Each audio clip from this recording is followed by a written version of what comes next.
आज हम मुख्य रूप से ग्रंथि और उसमें भी अंतःस्रावी ग्रंथि पर ध्यान दिया है, उसके प्रश्नों को ज्यादातर लिया है, उस टॉपिक को कवर करने की कोशिश किया है। आप लोग इसके प्रश्नों को देखें। तो हम बिना समय गंवाए पहले क्वेश्चन है ग्लैंड ग्रंथि होता है, ग्लैंड क्या होता है?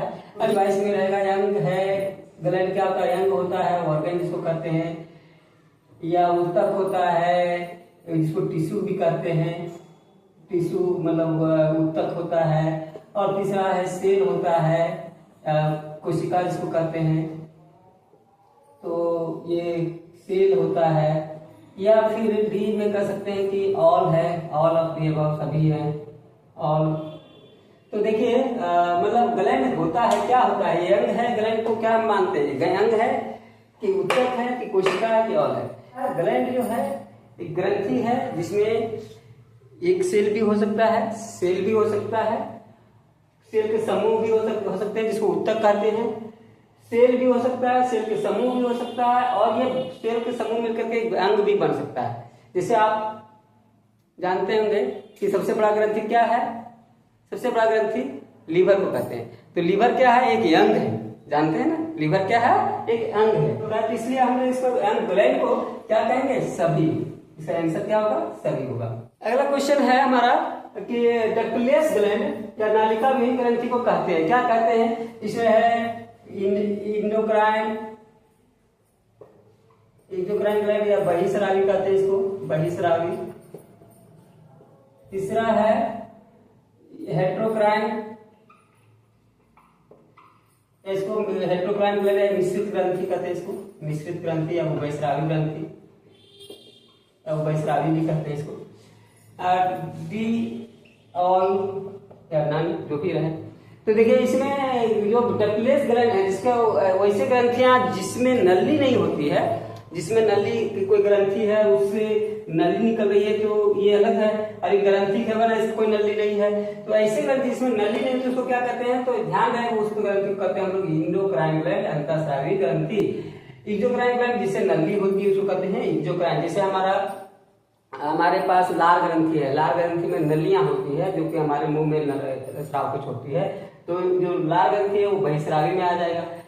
अब इंडोक्राइन जैसे पिट्यूटरी है, एड्रिनल है, ये सब ग्रंथियां जितने भी है, थायराइड ग्लैंड है, ये सब इंडोक्राइन ग्लैंड है। हेट्रोक्राइन ग्लैंड जिसमें दोनों तरह का व्यवहार करता है, जो अंतःस्रावी का भी व्यवहार करता है और बहिस्रावी का भी व्यवहार करता है, उसको कहते हैं हेट्रोक्राइन ग्लैंड। इसका उदाहरण कौन हो सकता है? एक पेनक्रिएज का नाम जानते हो, पेनक्रिएज, अग्नाशय है, दोनों का उदाहरण है। और इसके साथ ऐसा ग्लैंड में है हमारा ओवरी भी आता है, टेस्टिस भी आता है, जो दोनों तरह का व्यवहार करता है। ठीक है, अगला क्वेश्चन है ये thymus gland, thymus gland question है, थाइमस ग्लैंड किस स्थान पर स्थित रहता है? Where thymus gland is situated. तो कहाँ रहता है ये आपको बताना है। आप जानते होंगे कहाँ रहता है। ये है लिखा मस्तिष्क में, ब्रेन में। बी है छाती में, चेस्ट। सी है उदर में, पेट, स्टोमैक, एब्डोमेन कर सकते हैं, एब्डोमेन चाहिए।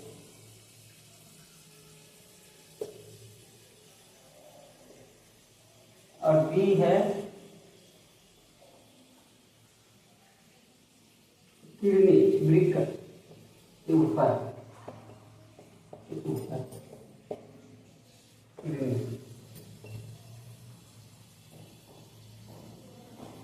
तो देखिए कहाँ रहता है थाइमस ग्लैंड। थाइमस ग्लैंड एक छोटी सी ग्रंथि है, और ये ग्रंथि आपका छाती में रहता है, ध्यान रखिएगा, छाती में रहता है। और छाती में रहता है जहां हमारा छाती का स्टर्नम हड्डी रहता है ना, स्टर्नम हड्डी जानते हैं, बड़ा सा हड्डी जो रहता है, बड़ा चौड़ी हड्डी, चौड़ी हड्डी के ऊपर ये स्थित रहता है। तो चौड़ी हड्डी से जुड़ा हुआ रहता है ये हड्डी स्टर्नम छाती पर। और हृदय के सामने रहता है, हृदय के पास, मतलब दिल के पास रहता है। ठीक है, ये काफी महत्वपूर्ण ग्रंथि है, इसका बहुत सा काम है थाइमस ग्रंथि का।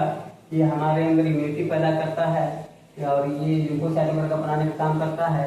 इसका हार्मोन का नाम थाइमोसिन है।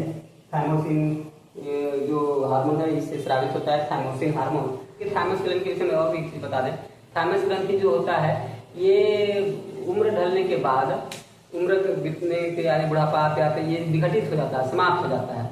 और जब समाप्त हो जाता है तो रोग से लड़ने की शक्ति भी लोगों में कम होने लगता है, उसके रोग प्रतिरोधक शक्ति घटने लगती है और उससे उसका उम्र दिखाई देने लगता है, एजिंग दिखाई दे। एजिंग मतलब अगर जो बुढ़ापा दिखता है उसका प्रमुख कारण यही है। कौन मुख्य कारण कहा जाए तो उसके थाइमस ग्रंथि का विघटित होना। थाइमस ग्रंथि यंग स्टेज में बहुत ही विकसित होता है और पूरी तरह से इम्यून रखता है, जल्दी वो व्यक्ति बीमार नहीं पड़ता है, अपने आप को मजबूत फील करता है, स्वस्थ फील करता है। लेकिन उम्र बढ़ने के साथ बुढ़ापा आते आते ये पूरी तरह से समाप्त हो जाता है। उसके बाद तो रोग से लड़ने की शक्ति उसमें खत्म हो जाती है, व्यक्ति जल्दी जल्दी बीमार पड़ने लगता है, उसमें बुढ़ापा आने लगती है, उसकी एजिंग दिखाई देने लगता है, उसकी उम्र दिखाई देने लगती है। ठीक है, चलिए अगला क्वेश्चन हमारा है, हार्मोन किस ग्रंथि से स्रावित होता है? हार्मोन की एस्पेशली देखिए, हार्मोन किससे स्रावित होता है? तो हार्मोन अगर पूछा जाए तो हार्मोन इंडोक्राइन ग्रंथि के स्राव को ही हार्मोन कहते हैं। यानी अंतःस्रावी ग्रंथि जो स्रावित करता है उसी को हार्मोन कहा जाता है। बहिःस्रावी ग्रंथि के स्राव को हार्मोन नहीं कहा जाता है।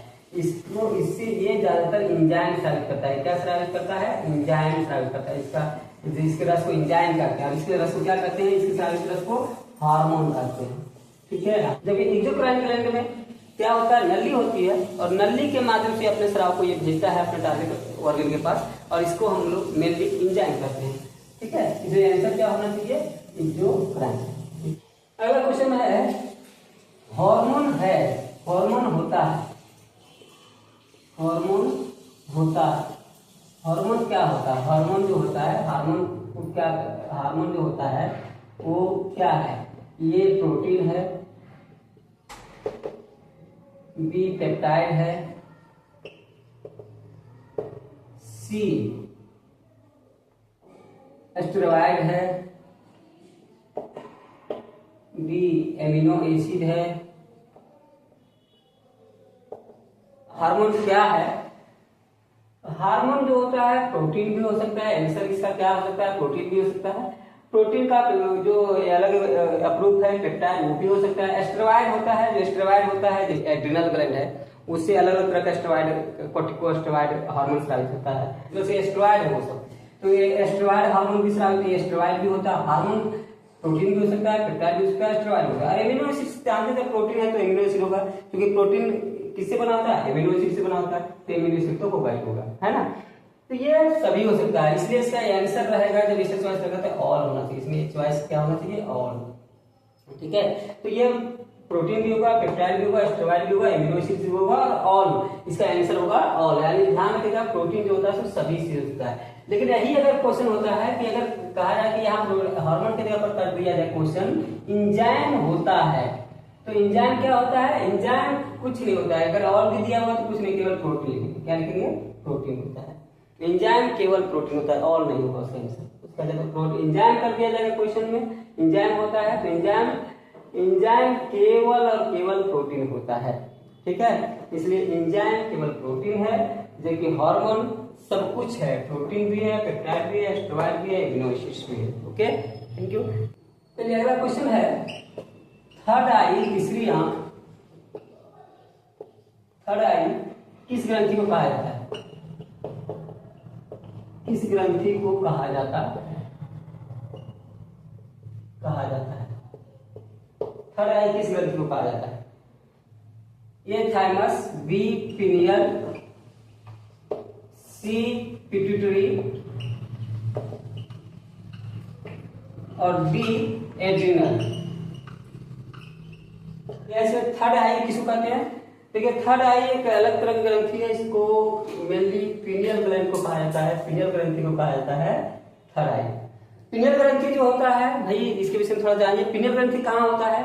पीनियल ग्रंथि हमारे जो ब्रेन है, ब्रेन के बेस में मतलब एंटीरियर पार्ट में छोटी सी ग्लैंड है, बहुत ही छोटी सी ग्लैंड है, पीनियल ग्रंथि होता है। एक अलग तरह का हार्मोन स्रावित करता है जिसको हम लोग कहते हैं मेलेटोनिन। मेलेटोनिन हार्मोन स्रावित करता है। मेलेटोनिन हार्मोन स्रावित करता है और ये हार्मोन जो है अंधेरे और प्रकाश पर निर्भर करता है। अंधेरे में ये अंधेरा होने पर ये थोड़ा सा ज्यादा ही स्रावित होता है, प्रकाश होने पर थोड़ा कम स्रावित होता है। इस तरह से इसका जो फर्क पड़ता है अंधेरा और प्रकाश में ही फर्क पड़ता है, यानी हमारे आंख के जो नर्व्स होते हैं उससे ये प्रभावित होता है। तो ये एस्पेसिफिक थर्ड आई के नाम से जानता है पिंगल ग्रंथि। कहाँ पर पाया जाता है तो ध्यान रखिएगा, ये हमारे ब्रेन के जो एंटीरियर पार्ट है उसके बेस पर पाया जाता है। ब्रेन के एंटीरियर पार्ट में सबसे अग्रभाग में इसके बेस में पाया जाता है, फ्रंट पार्ट में पाया जाता है। और ये छोटी सी ग्रंथि है और इसको मतलब एक थर्ड आई ग्रुप इसलिए कहते हैं क्योंकि ये आध्यात्मिक भाव को जगाता है आपके अंदर। आप गहरे चिंतन में जाते हैं इसके माध्यम से। आपके अंदर जो भावनाएं होती हैं ईश्वरीय प्रति, जो धार्मिक भावनाएं ज्यादा जानने होता है, इसलिए इसे थर्ड आई ग्रुप में कहा जाता है। चलिए अगला क्वेश्चन है न्यूरो हार्मोन। अब इसमें है ये पिट्यूटरी ग्लैंड, भी है हाइपोथैलेमस, सी है एड्रिनल, डी है थायराइड। तो ध्यान रखें कि एक न्यूरो हार्मोन मतलब न्यूरो हार्मोन एक स्पेशली जब जो न्यूरो सेल्स हैं उससे जो हार्मोन स्रावित होता है उसको न्यूरो हार्मोन कहा जाता है। और ये न्यूरो सेल्स एस्पेशली कहाँ पाया जाता है? हाइपोथैलेमस में। इसलिए हाइपोथैलेमस में स्रावित होता है जो हार्मोन हाइपोथैलेमस के द्वारा, इसको हम लोग कहते हैं न्यूरो हार्मोन। ये इंपॉर्टेंट क्वेश्चन है, कई बार हम लोग सोचते हैं पिट्यूटरी कह देंगे, लेकिन नहीं, ये हाइपोथैलेमस के जो हार्मोन है इसको हम लोग कहेंगे न्यूरो हार्मोन। न्यूरो हार्मोन जो है मुख्य रूप से ध्यान दीजिएगा, ये दो तरह के होते हैं। हाइपोथैलेमस स्रावित करता है दो तरह का हार्मोन होता है, एक को कहते हैं रिलीजिंग हार्मोन और एक को कहते हैं इनहिबिटिंग हार्मोन। रिलीजिंग हार्मोन मतलब जो बढ़ाता है उसके हार्मोन को, और एक है रोकता है। कई बार होता है कि हार्मोन को बढ़ाना है तो इसके द्वारा वो न्यूरो हार्मोन होगा, उसको कहेंगे RH रिलीजिंग हार्मोन। और अगर ये घटाने जैसे हार्मोन ज्यादा स्रावित होता है तो घटा देगा तो कहेंगे इनहिबिटिंग हार्मोन। ठीक है।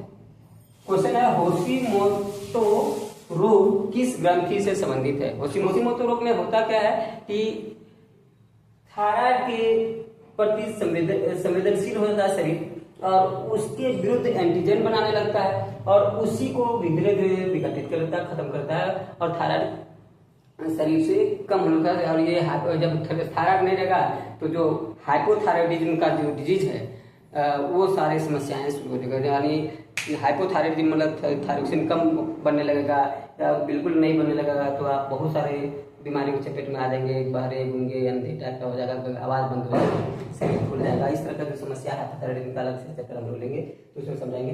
तो ये अलग है। और फिर आपका ऐसे अंतःसारी ग्रंथि में हम चैप्टर आप खोजेंगे paradise science centre thyroid gland तो आपको मिल जाएगा। अगला है एड्रेनलिन हार्मोन। एड्रेनलिन हार्मोन किसके द्वारा स्रावित होता है? किसके द्वारा स्रावित होता है? स्रावित होता है एड्रेनलिन हार्मोन किसके द्वारा स्रावित होता है? ये क्वेश्चन तो आप एड्रेनलिन हार्मोन पहले किसके द्वारा से होता है, एड्रेनलिन हार्मोन को बाद में समझते हैं, लेकिन एड्रेनलिन हार्मोन स्रावित किसके द्वारा होता है ये पता चलिए। एड्रेनलिन हार्मोन जिसको इमरजेंसी हार्मोन भी कहते हैं, और इस हार्मोन का स्राव जो करता है ये एड्रिनल के द्वारा होता है। एड्रिनल ग्रंथि के दो भाग होते हैं। एड्रिनल ग्रंथि के दो भाग होते हैं, एक अंदर वाला भाग होता है जिसको मेडुला कहते हैं, बाहर वाला भाग होता है जिसको कॉर्टेक्स कहते हैं। तो कॉर्टेक्स है और अंदर वाला भाग को मेडुला कहते हैं। तो बाहर जो कॉर्टेक्स है वो कोर्टिकोस्टेरॉइड हार्मोन स्रावित करता है, जिसमें 3 तरह का हार्मोन होते हैं। इसको कहते हैं ग्लूकोकोर्टिकॉइड्स, मेडुलोकोर्टिकॉइड्स और गोनाडोकोर्टिकॉइड्स। ये बाहर में जो हार्मोन स्रावित है उसको 3 तरह का हार्मोन है, ठीक है, उसको कोर्टिकॉइड्स हार्मोन कहते हैं। जबकि मेडुला जो है 2 तरह का हार्मोन स्रावित करता है, उसमें एक एड्रेनलिन है, एक नोर एड्रेनलिन है।